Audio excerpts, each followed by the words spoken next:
ஓம் சாந்தி. Murali date 31/5/2024. காலை Murali pop தாதா மதுபன்.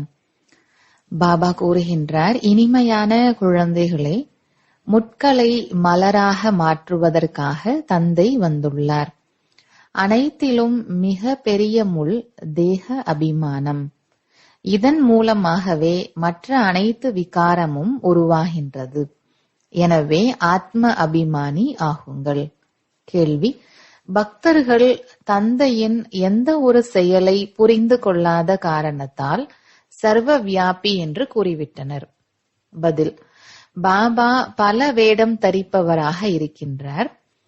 எங்கு தேவை ஏற்படுகிறதோ அங்கே ஒரு வினாடியில் எந்த ஒரு குழந்தை இடமாவது பிரவேசம் செய்து எதிரில் உள்ள ஆத்மாவிற்கு நன்மை செய்து விடுகின்றார்.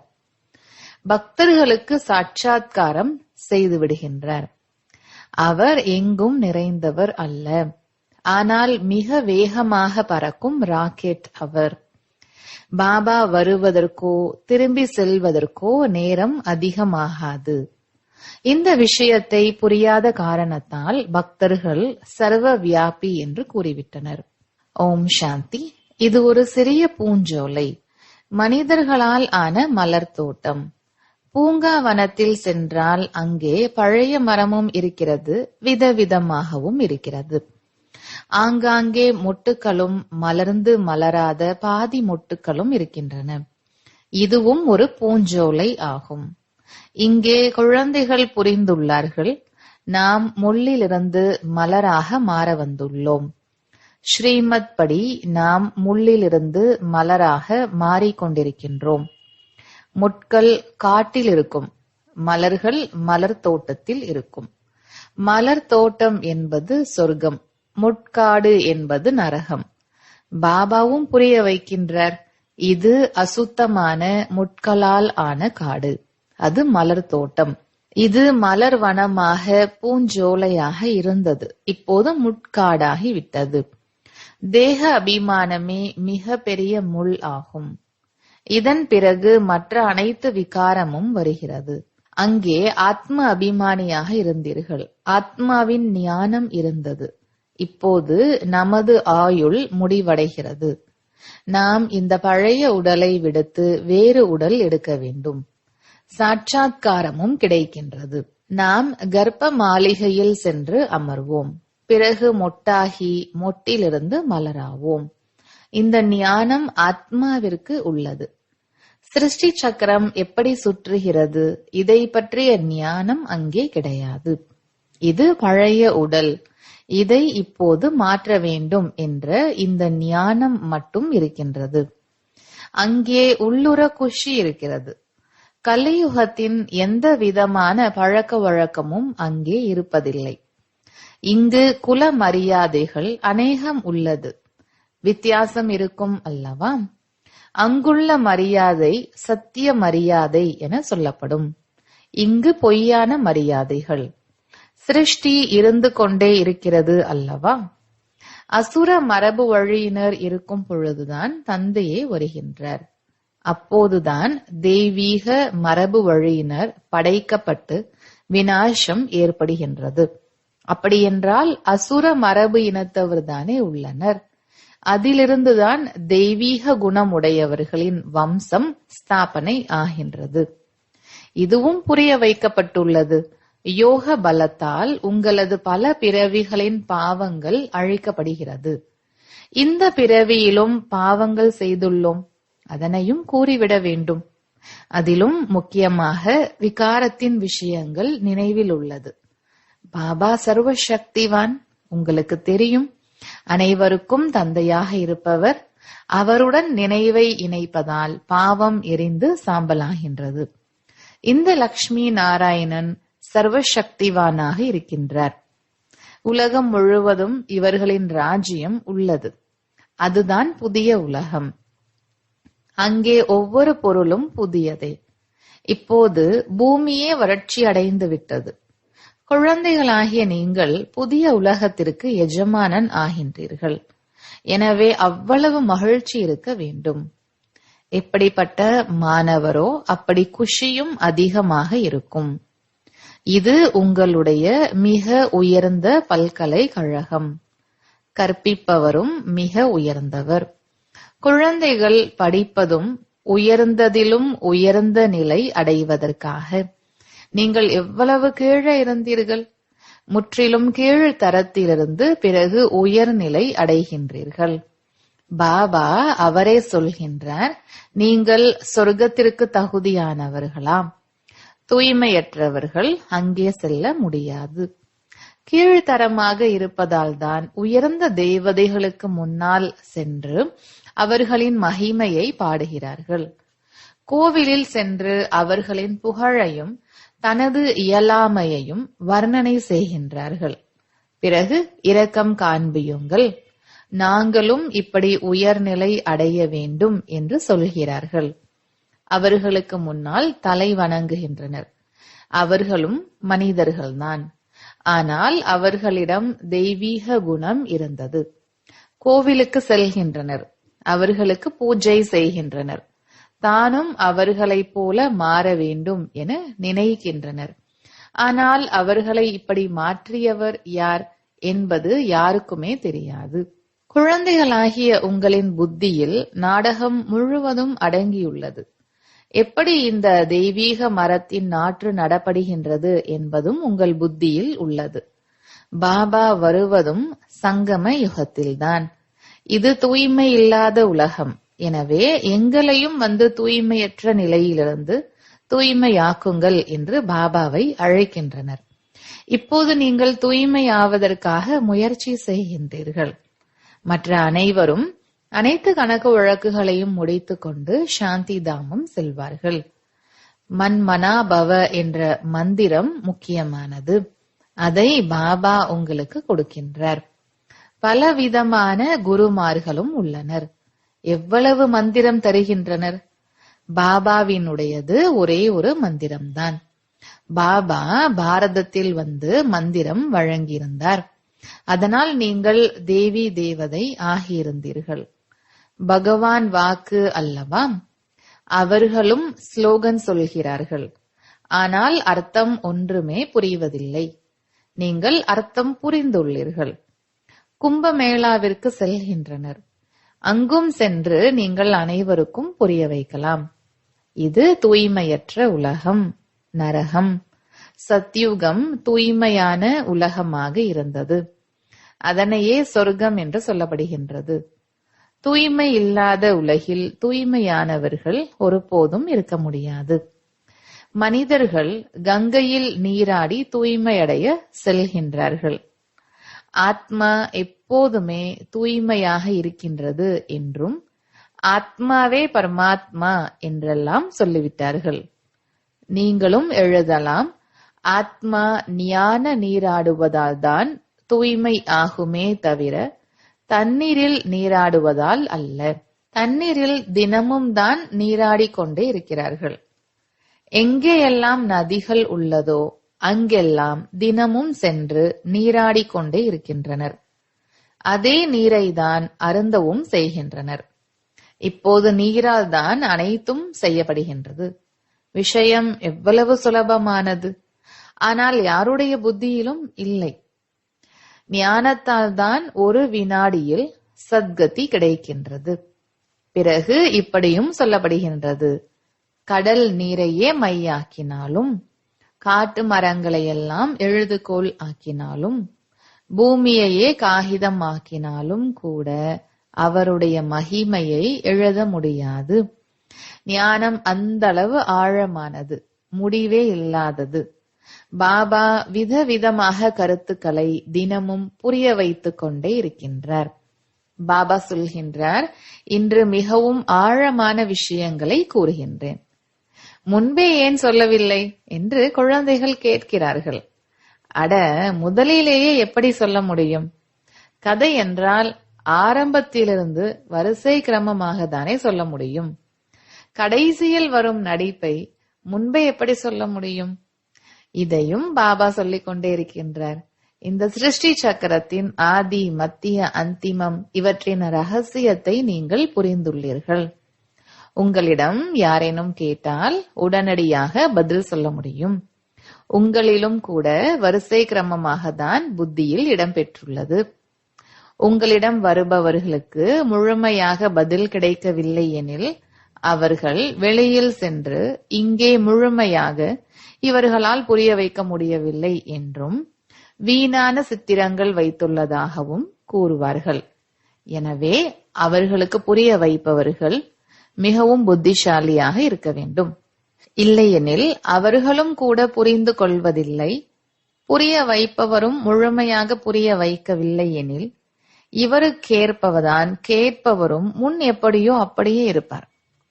பாபா சொல்கின்றார், ஆங்காங்கே பார்க்கும் பொழுது மனிதர்கள் மிகவும் புத்திசாலியாக இருக்கின்றனர். அங்கே குழந்தைகள் அந்த அளவிற்கு புத்திசாலியாக இல்லாத பொழுது நானே அவருக்குள் பிரவேசம் செய்து உதவி செய்து விடுகின்றேன். ஏனெனில் பாபா மிகவும் சிறிய ராக்கெட். பாபா வருவதற்கும் செல்வதற்கும் நேரமாகாது.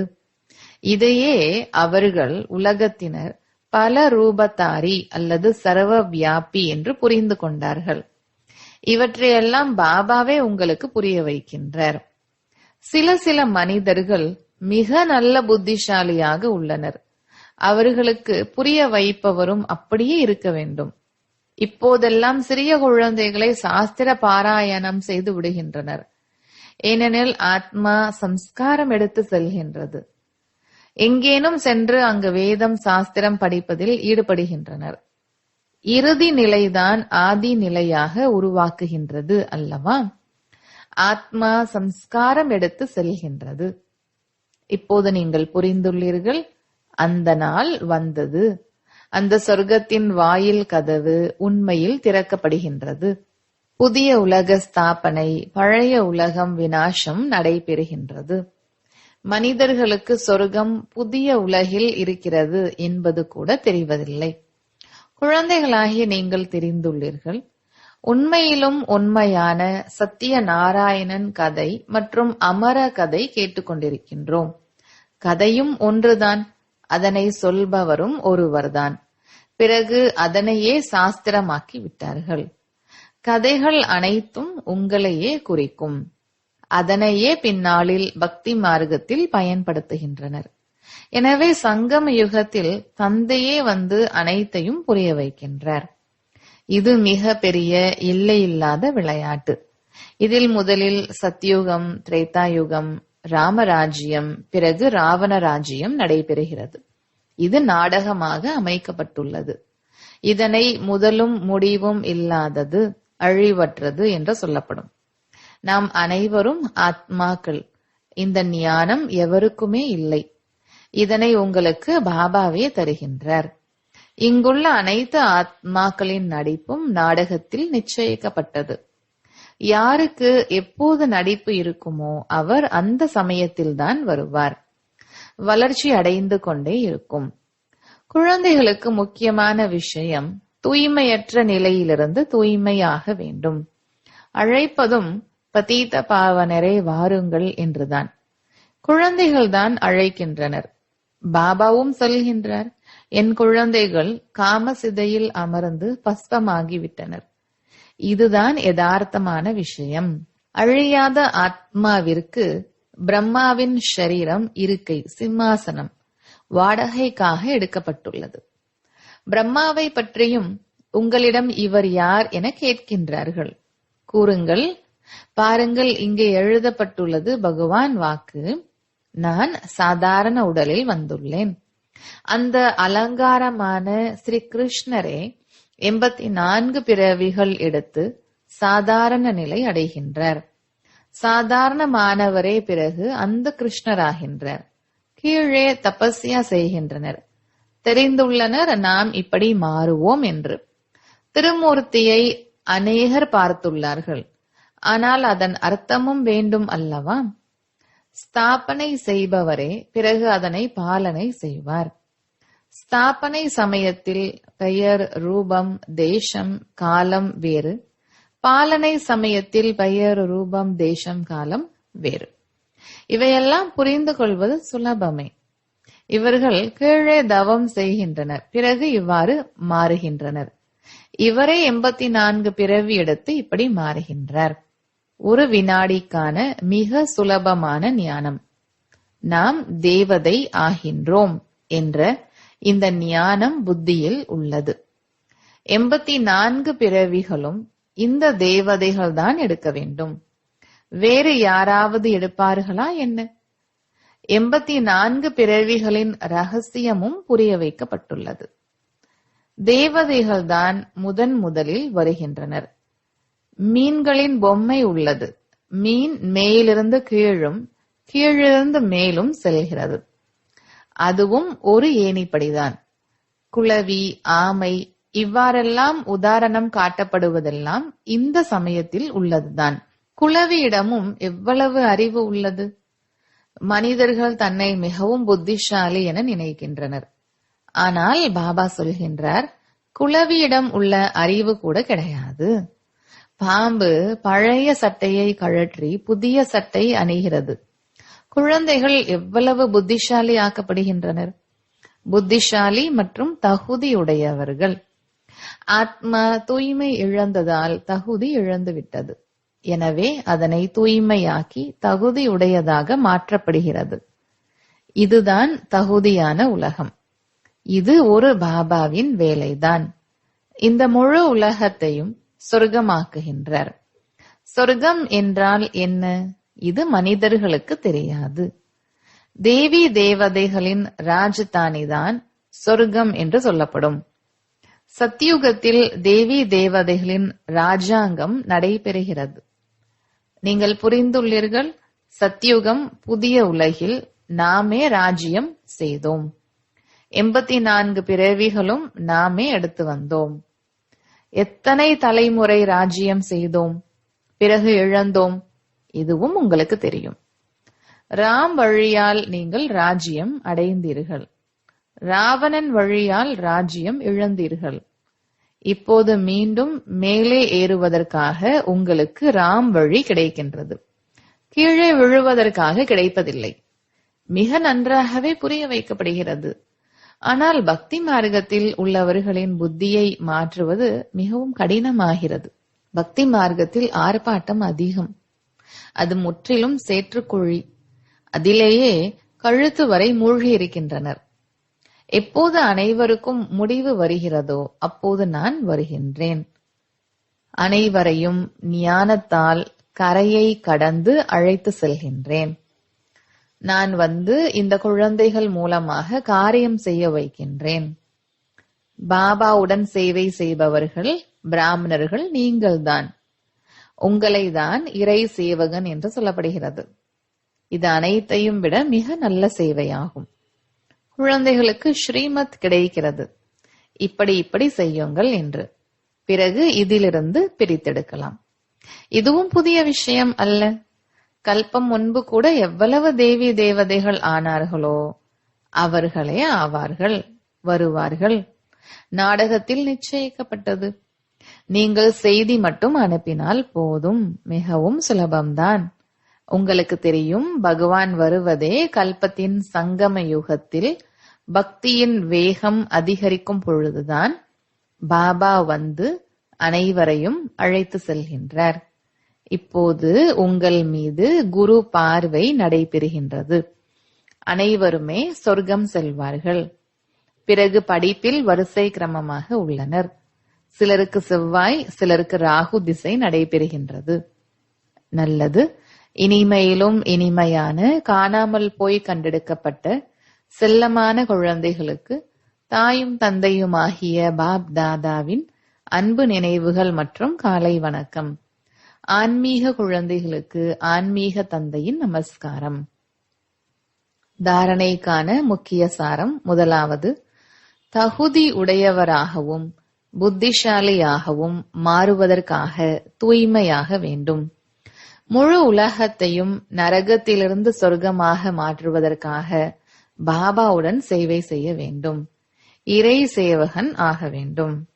இரண்டாவது, கலியுகத்தின் பழக்க வழக்கம் சுயமரியாதை சடங்குகளை விடுத்து சத்திய மரியாதைகளை கையாள வேண்டும். தெய்வீக குணத்தில் முழுமையடைந்து தெய்வீக சம்பிரதாயத்தை ஸ்தாபனை செய்ய வேண்டும். வரதானம்: அசுத்தத்தின் அம்சமாகிய சோம்பல் மற்றும் கவனக்குறைவை தியாகம் செய்யக்கூடிய முழுமையாக விகாரமற்றவர் ஆகுங்கள்.